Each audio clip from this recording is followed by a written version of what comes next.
সূর্য আছে, মেঘ আছে, প্রাণে তবু আশা আছে। মেঘ ঝরে যাক, আসুক আলো, সূর্যের হাসি বাসি ভালো। জীবনের যত সমস্যা রাশি, তবু পলক ফেলে সূর্যের হাসি। জীবনের যত সমস্যা রাশি, তবু পলক ফেলে সূর্যের হাসি। জানি মেঘের পরে রোদের হাসি, জানি মেঘের পরে রোদের হাসি।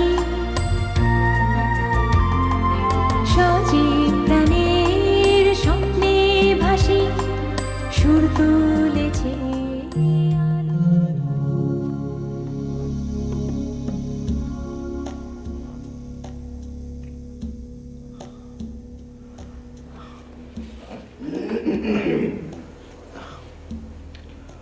তোমাদের দিয়ে যদি একটা কাজ হয়, আমি আর আপনার কোনো কাজের মধ্যে নাই। থাকতে হবে। আমার সব কাজের সঙ্গে তোমাদের থাকতে হবে। আনু তোমার বিষ খাওয়াইছে। স্ত্রী কর্তৃক রাগের বশে স্বামীর উপরে বিষ প্রয়োগ, এই কথাটা সারা গ্রামে রইটা গেছে। তাহলে তো পুলিশ আসবে। পুলিশ তো তাহলে এমনি এমনি আসবে। আসবেই তো, তোদের দুজনের জেল হয়ে যাবে।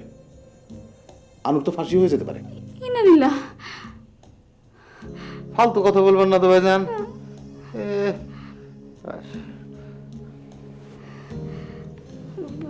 ভাইজান কি কি বলেন? আলিম ভাইকে আমি সব সত্য ফাঁস করে দিয়েছি। বুঝছি তো, আমার ষড়যন্ত্রকারী বানাইছ। আমার ষড়যন্ত্রকারী বানাইছো, দোষী সাব্যস্ত করছো, আর তোমরা সব ধোয়া তুলসী পাতা। শোনো,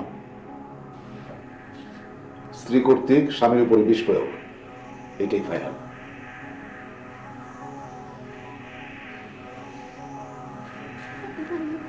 ভাইজান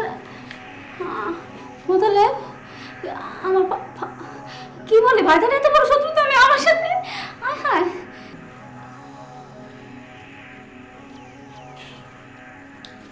আব্বা, আব্বা।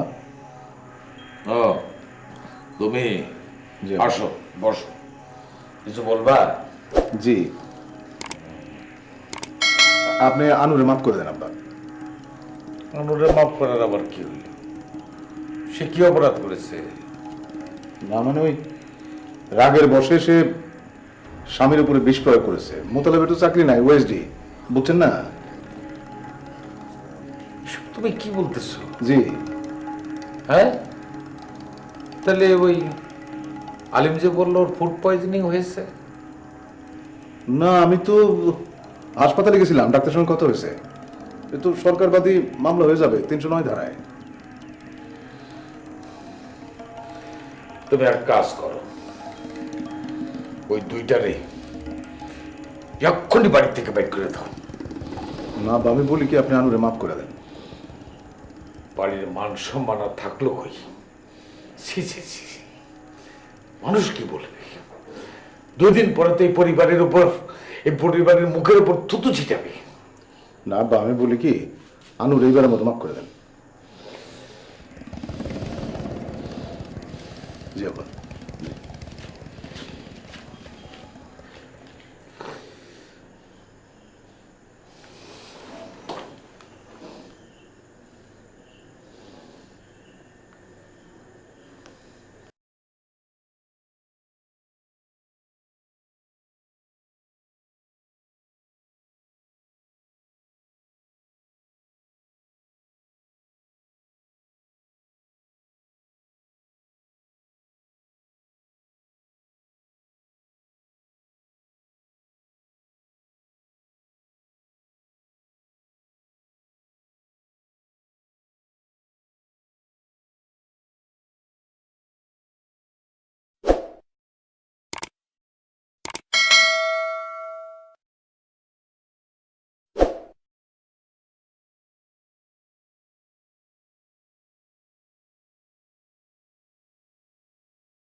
কি মজিদ ভাই, ঘটনা কি?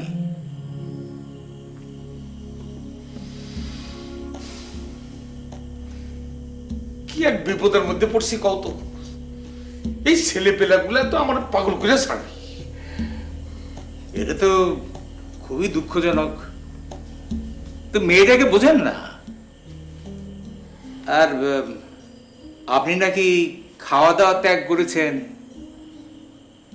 না, খাওয়া দাওয়া ত্যাগ করবো কেন? খাবো। আমি আমার কর্তব্য কর্ম শেষ করে যেতে চাই। শরীফ আমিরে খবর দিয়েছি, আজ এই বাড়িটা ভাগ করব। তো খেয়ে নেন কিছু।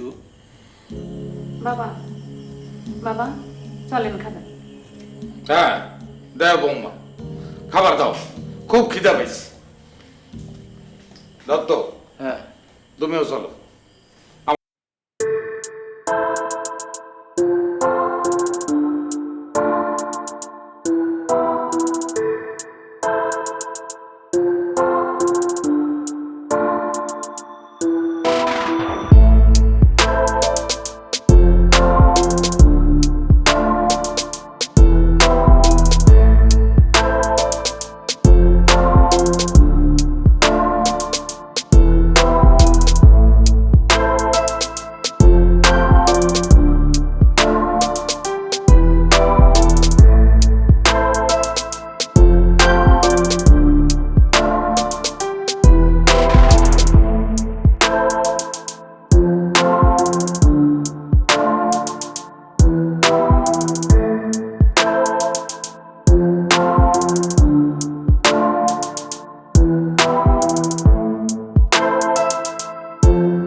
তবু আমি আর একবার তোমার জিনিসটা ভালো করে আমি তোমার বুঝাই দিই। আব্বা, হ্যাঁ, আব্বা, আপনি বসত বাড়িটা কিভাবে ভাগ করবেন? দেখো ওই বসত বাড়ি যেটা আছে এটা তোমাদেরই থাকলো, ওইখানে আমি হাত দিচ্ছি না। কিন্তু এই যে উত্তর দিকের ওই যে না না দক্ষিণ দিকের যে ভিটাটা, জি, এই দক্ষিণ দিকের ভিটাটা, ওইটা? হ্যাঁ ওইটা আমি আলিমরে দিতে চাই। প্রয়োজন মতো সে সেখানে ঘর তুলে নিল। কিন্তু আমি, করিম আর ডালিম, এই তিনজনের মধ্যে এই বিল্ডিং আপনি ভাগ করবেন কি করে? আরে বাবারে, তোমরা একসঙ্গে মিলে জুলে থাকলা, এটা তো ছোটখাটো বিল্ডিং না, সবটাই তো আজমালিতে থাকলো। কি বলো দত্ত? হালিম কি চায় সেটাকে শুনি। আমি বলতেছিলাম যে মানে আমার তো ছেলে মেয়ে বড় হয়ে গেছে, বিল্ডিংটা আমার নামেই থাক। আর ওই দক্ষিণের বিটা যেটা বলতেছেন আপনি, ওইটা আপনি ডালিম, করিম আর আলিমের নামে ভাগ করে দেন। ওরা যে যার মতো ঘর তুলে থাকুক, যতদিন ঘর না তুলতে পারে ততদিন আমার সঙ্গে এই বিল্ডিংয়ে থাক। আমি তো আর বড় ভাই হিসেবে ওদেরকে বাইর করে দিতে পারি না আমার বাড়ি থেকে, পারি? আমার এই ছেলেটা, এর বুদ্ধি বিবেচনা আর কোনোদিন হবে না। তাহলে ভাস্কর দিঘিটা আমার নামে লিখে দেন। বড় ছেলে হিসাবে আপনার আমার প্রতি একটা কর্তব্য আছে না? আরে বড় ছেলে হিসাবে শুধু তোমার উপরে কর্তব্য থাকবো কেন? আমার আর ছেলে মেয়ে নেই, তারা কি দোষ করলো? দাদা, ও শনিবার আসো আসো আসো আসো বাবা। তোমার বউ বাচ্চা কেমন আছে? জি ভালো কাকা। শোনো বাবা, আমার এই বসত বাড়িটার চট জলদি একটা হিসাব কষে দাও। ও তোমার সঙ্গে থাকবে। আরে হালিম, তুইও সঙ্গে থাক। দরকার নেই, আপনি আছেন, দত্তকা আছে, আপনারাই করেন, আমার কাম আছে।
ডেলিভারির জন্য ও ওর মার কাছে যেতে চায়, আপনি কি বলেন?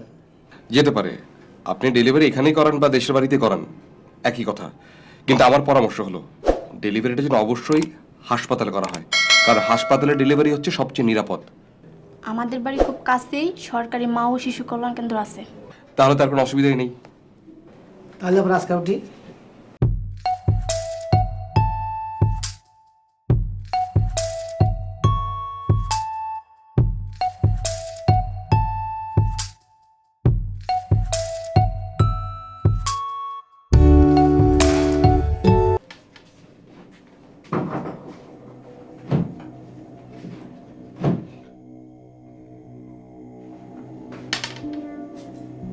আলিম তুই আয় বস। কেমন আছিস? বল তোর কি খবর? একটু বাচ্চাদের ব্যবস্থা করিস। তুই এইভাবে ভেঙে পড়ছিস কেন?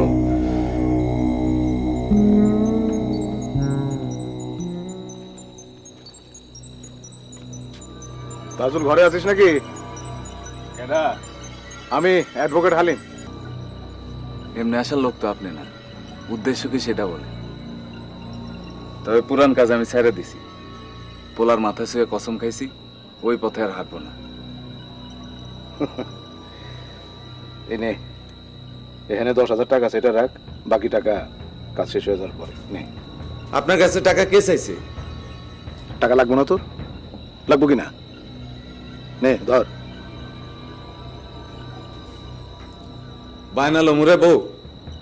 না, ওই হারামের টাকা আর না। 30, 40, 50,000 দরকার হলে 1 লাখ দেবো। জীবনের শেষ কাজ, জমি জিরাত কিনা স্থির হয়ে বসতে হবে না। লাখ টাকা সাদে রে বউ, কি করবো? ওই মানুষটার ভিটে থেকে যাইতে কও। হালিম ভাই, এটার মধ্যে আমি নেই, আপনি যান। ঠিক আছে, দেখি অন্য কেউ পাই কিনা।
মাংস, ডিম, দুধ, তারপরে তাজা শাকসবজি, মৌসুমী ফলমূল এগুলি বেশি বেশি করে খাওয়াবেন। আর পানি ভালো করে ফুটায় ঠান্ডা করে প্রচুর পরিমাণে পানি খাওয়াবেন। বিশেষ করে তরল জাতীয় খাবার, যেমন ধরেন ডাল, তারপরে ডাবের পানি, এগুলিও খাওয়াইতে হবে। তার বলতে মা, আমার সাধ্য মতো আমি বৌমাকে পুষ্টিকর খাবারই দেই। আর রাত জেগে বাচ্চারা দুধ খাওয়ায় বলে আমি দিনে ওর ঘুমানোর ব্যবস্থা করি। এটা তো খুবই ভালো কথা। শুনেন ভাবি, আপনি কমপক্ষে 3 মাস কোনো ভারী জিনিসপত্র তুলবেন না, যেমন বালতি বা কলসিতে পানি তোলা, তারপরে আপনার ঢেকি পার দেওয়া, এসব কিন্তু একদম করবেন না।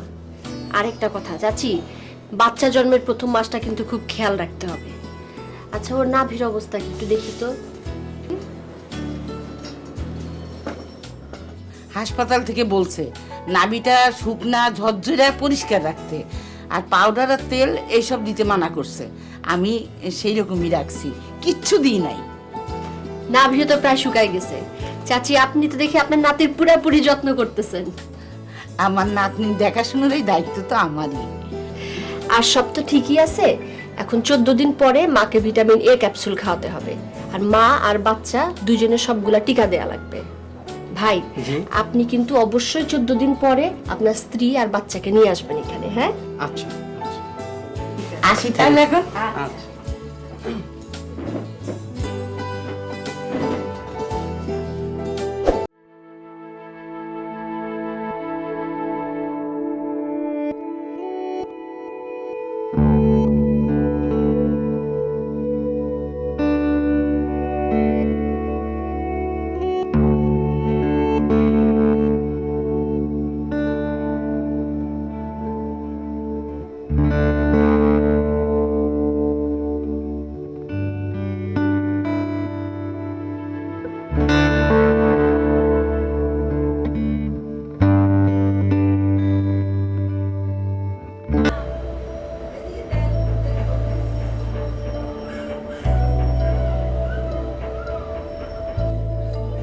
ডাক্তার সাহেব, কবে বাড়ি নিয়ে যেতে পারবো?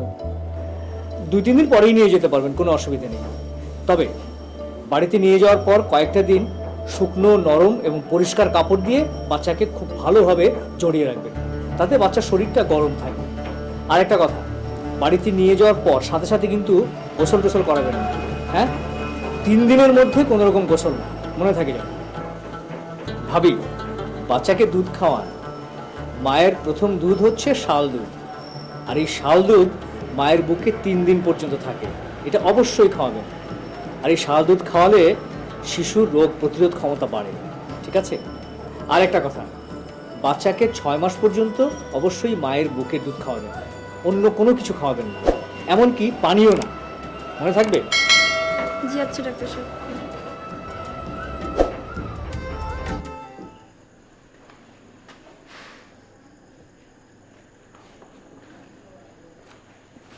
আসুন।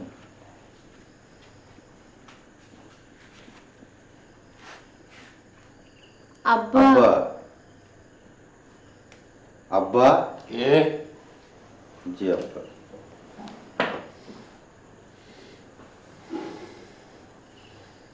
তোমরা এখন আমার বাড়ি থেকে যাও নাই? আব্বা আমাকে মাফ করে দেন।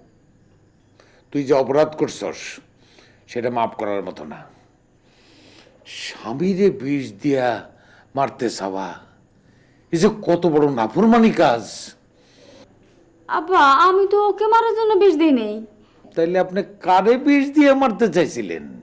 বড় ভাইয়ের বুদ্ধি শুনে আলিম রে বিষ দিয়ে মারতে চাইছিলেন, হ্যাঁ?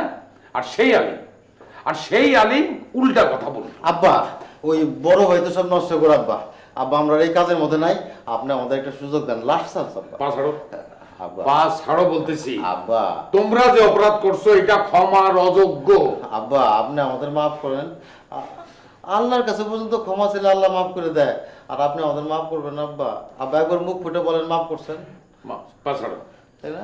পা ছাড়ো বলতেছি। আব্বা। বাবা করিস না, পা ছাড়ো, পা ছাড়ো, ছাড়ো বলতে।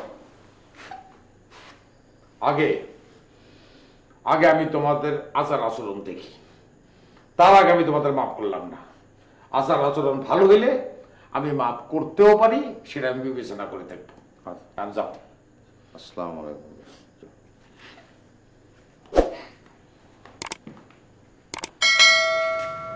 মোতালেব, তোমার সঙ্গে জরুরি কথা ছিল। ভাইজান, আপনার সাথে আমাদের কোনো কথা নাই। আরে আমি থানায় গেছিলাম, তোমাদের নামে কেস হয়ে গেছে, ধারা 309। যে লোক ফাঁসি হোক, আমরা আর আপনার সাথে নাই। শোনো, খুব জরুরি কথা ছিল কিন্তু। নিজের সাথে নিজে কথা বলেন, নিজে নিজে উত্তর দেন। আমরা আর আপনার সাথে নাই।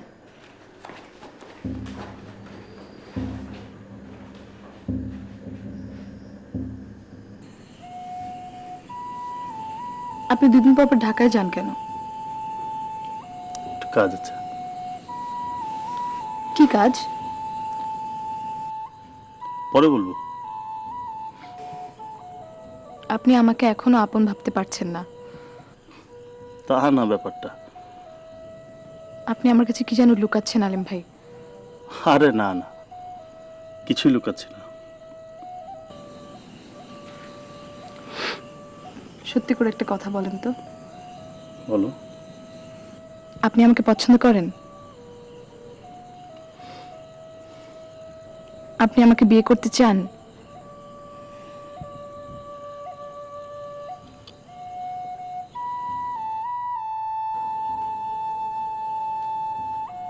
কি সমস্যা আপনার?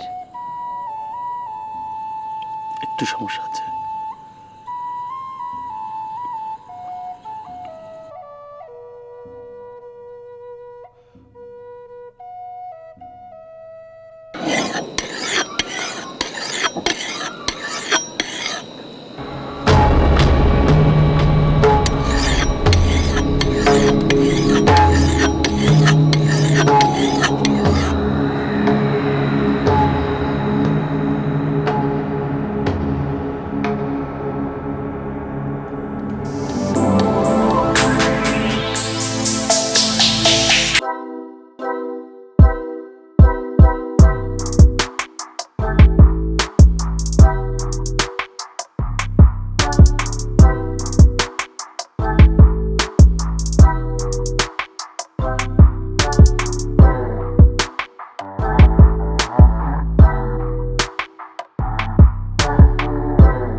দেখার আমন্ত্রণ রইল। আপনারা ভালো থাকবেন, সুস্থ থাকবেন।